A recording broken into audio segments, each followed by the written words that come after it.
Hello everyone, welcome to நற்பவி சமையல். இப்படி வாயில் வச்சதுமே அப்படியே பஞ்சு மாதிரி கரையிற ஜாமுன் செய்யணுமா? எப்படி செய்யலான்னு பார்க்கலாம்.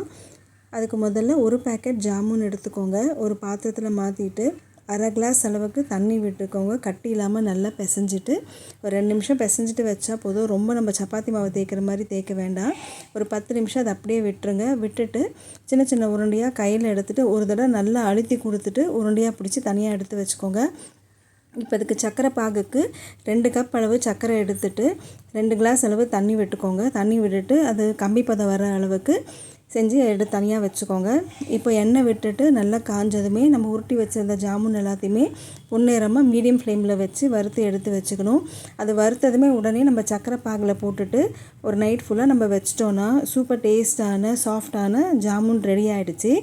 செஞ்சு பார்த்துட்டு எப்படி இருக்குன்னு சொல்லுங்கள். அன்போடு சமைங்க, ஆரோக்கியமாக சாப்பிடுங்க. நன்றி.